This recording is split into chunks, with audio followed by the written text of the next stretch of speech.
আমরা যারা স্বাধীনতা পরবর্তী প্রজন্মের অংশ, আমাদের প্রিয় অভিভাবক জননেতা জনাব তারেক রহমানের ৫৬তম জন্মবার্ষিকী যশোর জেলা বিএনপি কর্তৃক আয়োজিত আজকের এই আলোচনা সভা এবং দোয়া মাহফিলে উপস্থিত শ্রদ্ধাভাজন সভাপতি, যশোর জেলা বিএনপির সংগ্রামী আহ্বায়ক আমাদের অভিভাবক অধ্যাপক নার্গিস বেগম, উপস্থিত যশোর জেলা বিএনপির সংগ্রামী যুগ্ম আহ্বায়ক জনাব দেলোয়ার হোসেন খোকন, সংগ্রামী সদস্য সচিব অ্যাডভোকেট সৈয়দ শাহবুল্লাহ সাবু, সম্মানিত সদস্য আব্দুল সালাম আজাদ, সম্মানিত সদস্য প্রফেসর গোলাম মোস্তফা, সম্মানিত সদস্য জনাব নুরুন নবী, সম্মানিত সদস্য সাবেক পৌর মেয়র জনাব মারুফুল ইসলাম, সম্মানিত সদস্য আলহাজ মিজানুর রহমান খান, আমাদের মাঝে উপস্থিত বাংলাদেশ জাতীয়তাবাদী দল কেন্দ্রীয় সংসদের সহ স্বাস্থ্য বিষয়ক সম্পাদক জাহানারা সিদ্দিকী, উপস্থিত যশোর জেলা বিএনপির আহ্বায়ক কমিটির অন্যতম সদস্য জনাব কাজী আজম, আমাদের সদরের বিভিন্ন ইউনিয়ন থেকে আগত আমাদের সভাপতি সাধারণ সম্পাদক সাবেক জনপ্রতিনিধিবৃন্দ, আমার যশোর পৌরসভা ৯টি ওয়ার্ড থেকে আগত আমার বিভিন্ন ওয়ার্ডের সভাপতি সাধারণ সম্পাদক এবং জনপ্রতিনিধিবৃন্দ, আমার সামনে দণ্ডায়মান আমার অঙ্গ এবং সহযোগী সংগঠনের ভাইরা, আমার ডানে উপবিষ্ট আমার মা ও বোনেরা, আসসালামু আলাইকুম ওয়া রাহমাতুল্লাহ।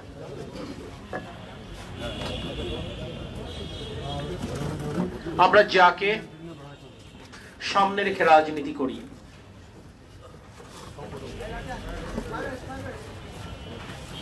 যার উৎসাহে উদ্দীপনায় হাজারো প্রতিকূলতাকে উপেক্ষা করে বাংলাদেশ জাতীয়তাবাদী দলের আদর্শের সৈনিকেরা গত ১৩টি বছর যাবৎ রাজপথকে আলিঙ্গন করেছেন, আমাদের সেই নেতা জনাব তারেক রহমানের আজ জন্মদিন। অত্যন্ত উৎসব মুখর পরিবেশে এই জন্মদিন পালন হবার কথা, কিন্তু যে বাংলাদেশে গণতন্ত্র আছে নির্বাসিত, যে বাংলাদেশে আইনের শাসন ভূলুণ্ঠিত, যে বাংলাদেশে মানবাধিকার পর্যদুস্ত, যে বাংলাদেশে বাক স্বাধীনতা সংকুচিত, সেই বাংলাদেশে আনন্দ উৎসব করবার উপলক্ষ কমে গেছে। এরপরও জীবন কখনো থেমে থাকেনি, জীবন কখনো থেমে থাকে না। ১৯৭১ সালের মহান মুক্তিযুদ্ধ চলাকালীন সময়েও পারিবারিক এবং সামাজিক প্রয়োজনে নারী এবং পুরুষ বিবাহ বন্ধনে আবির্ভূত হয়েছেন। আজকে এত কষ্টের মাঝেও, এত মন খারাপের ঘটনার মাঝেও আজকে একটি বিশেষ দিনে আমরা সমবেত হয়েছি আমাদের প্রিয় নেতা জনাব তারেক রহমানের দীর্ঘায়ু এবং সুস্থতা কামনার উদ্দেশ্যে। আজকে আমরা যারা উপস্থিত হয়েছি, আমরা প্রত্যেকে বিশ্বাস করি এই বাংলাদেশের হারানো গণতন্ত্র যদি ফিরিয়ে আনতে হয়, সেই গণতন্ত্র ফিরিয়ে আনার লড়াইয়ে যিনি নেতৃত্ব দেবার যোগ্যতা রাখেন, যিনি নেতৃত্ব দিচ্ছেন, তিনি আমাদের প্রিয় নেতা জনাব তারেক রহমান। বাংলাদেশ জাতীয়তাবাদী দলের আগামী নেতৃত্ব যেমন নির্ধারিত, একই সাথে আগামী দিনের বাংলাদেশের নেতৃত্ব নির্ধারিত হয়ে গেছে। প্রিয় সাথী ও ভাইরা, ১৯৭১ সালে বাংলাদেশ জাতীয়তাবাদী দলের প্রতিষ্ঠাতা শহীদ প্রেসিডেন্ট জিয়াউর রহমানের ঘোষণায় মহান মুক্তিযুদ্ধের সূচনা হয়েছিল। তিনি শুধু ঘোষণা দিয়েই থেমে থাকেননি, রণাঙ্গনে শত্রুর সাথে মুখোমুখি যুদ্ধে অবতীর্ণ হয়েছেন এবং ৯ মাস যুদ্ধ করে লাল সবুজের পতাকা ছিনিয়ে এনেছেন। ১৯৭৫ সালে সিপাহী জনতার বিপ্লবের মাধ্যমে আবারও শহীদ প্রেসিডেন্ট জিয়াউর রহমান ক্ষমতায় অধিষ্ঠিত হয়ে তলাবিহীন ঝুড়ির সেই বাংলাদেশকে একটি আত্মনির্ভরশীল জাতিতে পরিণত করবার জন্য কাজ শুরু করেছিলেন। আধুনিক বাংলাদেশের স্থপতি বলা হয় শহীদ প্রেসিডেন্ট জিয়াউর রহমানকে, কারণ একটি আধুনিক রাষ্ট্রের জন্য যা যা প্রয়োজন সেটি বিনির্মাণে শহীদ প্রেসিডেন্ট জিয়াউর রহমান তার সর্বোচ্চ মেধা এবং যোগ্যতা তাতে নিয়োগ করেছিলেন। শহীদ প্রেসিডেন্ট জিয়াউর রহমানের শাহাদাত বরণের পর দেশনেত্রী বেগম খালেদা জিয়া একজন সাধারণ গৃহবধূ হবার পরেও জনগণের দাবিকে উপেক্ষা করতে না পেরে এই রাজপথে এসেছিলেন। জনগণের সাথে রাজপথে হেঁটেই 9 বছরের আন্দোলন সংগ্রামের মাধ্যমেই এই বাংলাদেশের মানুষকে তিনি গণতন্ত্র উপহার দিয়েছিলেন। 1991 সালে ক্ষমতায় অধিষ্ঠিত হবার পর তিনি এই বাংলাদেশে আবারও সংসদীয় গণতন্ত্র ফিরিয়ে দিয়েছেন।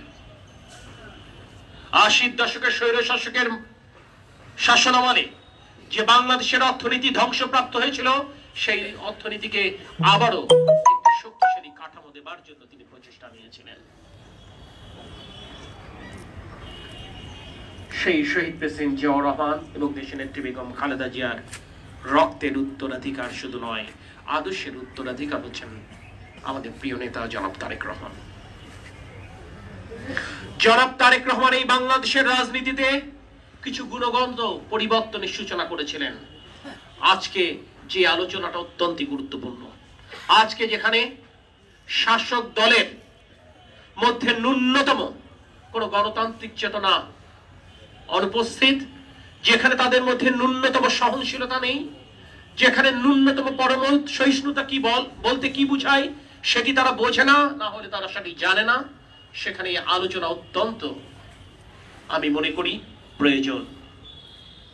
জনাব তারেক রহমান প্রথম উনি বলেছিলেন, সমস্ত বিতর্ক ঠেলে আমরা পিছনের দিকে না তাকিয়ে আগামী দিনে বাংলাদেশকে বিনির্মাণ করবার জন্য আমাদের 4 জন জাতীয় নেতাকে আসুন আমরা সর্বসম্মতক্রমে আমরা স্বীকৃতি দিই। মৌলানা আব্দুল হামিদ খান মাশরানী, শেরে বাংলায় কে ফজলুল হক, মরহুম শেখ মুজিবুর রহমান এবং শহীদ প্রেসিডেন্ট জিয়াউর রহমান। এই রাজনৈতিক উদারতা আজ পর্যন্ত কোন রাজনীতিবিদ দেখাতে পারেনি বাংলাদেশে, একমাত্র জনাব তারেক রহমান দেখিয়েছে। ঠিক, জনাব তারেক রহমান টুঙ্গিপাড়ায় শেখ মুজিবের কবর জিয়ারতের মাধ্যমে যে রাজনৈতিক সংস্কৃতির প্রচলন করেছিলেন, দুর্ভাগ্য আজ যারা রাষ্ট্রীয় ক্ষমতায় অধিষ্ঠিত তারা সেই সংস্কৃতিকে ধারণ করতে পারেননি। জনাব তারেক রহমান সজীব ওয়াজেদ জয়কে পত্র মারফত এই বাংলাদেশের রাজনীতিতে সম্পৃক্ত হবার আহ্বান জানিয়েছিলেন।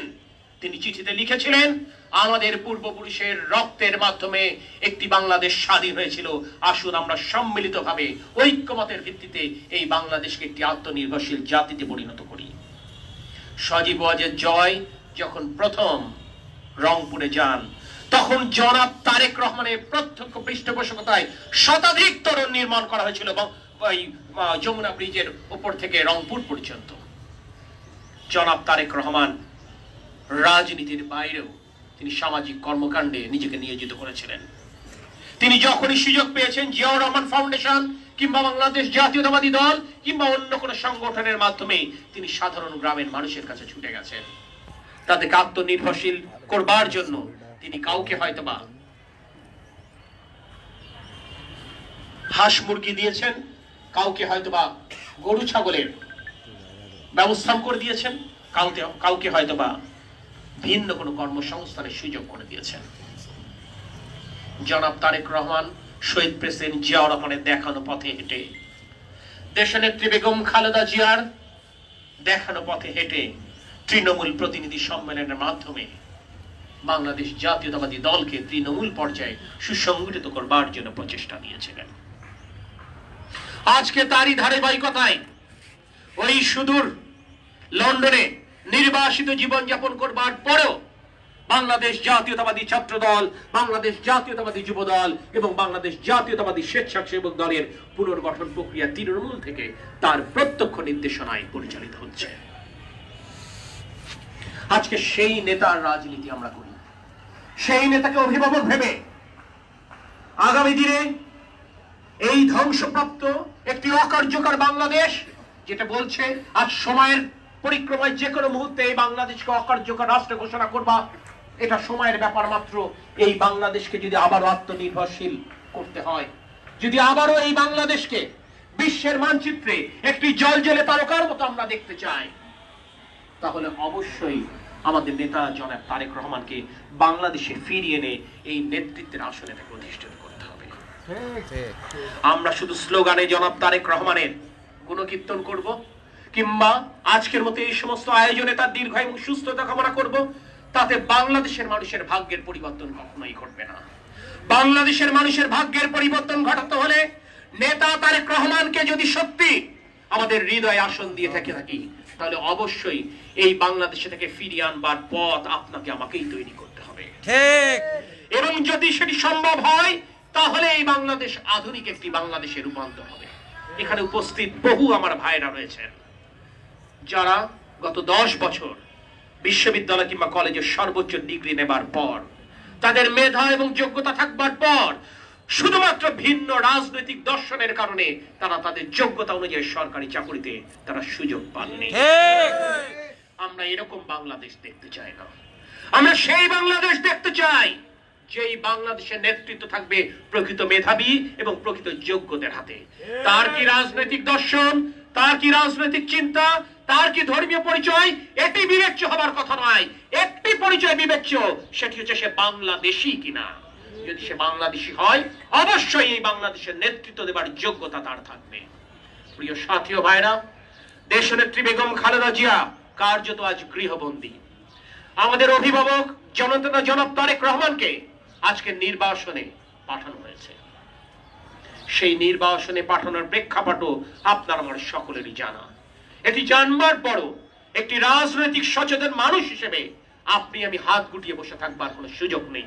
তাই আসুন, আজকের এই আয়োজনে আমরা শপথ নেই, আমরা অঙ্গীকার করি এই বাংলাদেশের মানুষের কাছে হারানো গণতন্ত্র আমরা ফিরিয়ে দেব। আমরা অঙ্গীকার করি বাংলাদেশের মানুষের ভোটাধিকার আমরা ফিরিয়ে দেব।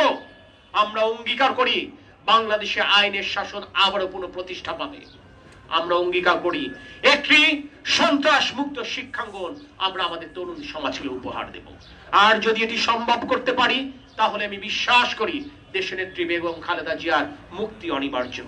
যদি এটি নিশ্চিত করতে পারি, আপনি নিশ্চিত থাকতে পারেন আগামী দিনে এই বাংলাদেশের নেতৃত্ব জনাব তারেক রহমানই দেবে ইনশাআল্লাহ। প্রিয় সাথী ও ভাইরা, আমরা ইতিমধ্যে শুনেছি আমাদের প্রিয় নেতা কৃষক দলের সংগ্রামী সভাপতি জনাব আলহাজ হাসান সালে আজ সকাল 9:15 ইন্তেকাল করেছেন। ইন্না লিল্লাহি ওয়া ইন্না ইলাইহি রাজিউন। আমরা তার বিদায়ী আত্মার মাগফিরাত কামনা করি। আমরা তার পরিবারের প্রতি গভীর সমবেদনা ব্যক্ত করি। এবং আজকে এখানে যারা উপস্থিত, আমি তাদের মাধ্যমে যারা অনুপস্থিত তাদের কাছে একটি বার্তা দিতে চাই। আগামীকাল সকাল 8টায় মার্কাজ মসজিদের নামাজি জানাজায় ইনশাআল্লাহ আমরা সকলে শরীক হব। আপনাদের সকলের উপর আল্লাহর রহমত কামনা করে, আপনাদের সকলের সুস্থতা কামনা করে, প্রিয় নেতা জনাব তারেক রহমানের দীর্ঘায়ু এবং সুস্থতা কামনা করে আমি আমার বক্তব্য শেষ করছি। আল্লাহ হাফেজ। বাংলাদেশ জিন্দাবাদ। বাংলাদেশ জাতীয়তাবাদী দল জিন্দাবাদ। শহীদ প্রেসিডেন্ট জিয়া রহমান অমর হোক। দেশনেত্রী বেগম খালেদা জিয়া জিন্দাবাদ। আগামী দিনের রাষ্ট্রনায়ক জননেতা জনাব তারেক রহমান জিন্দাবাদ।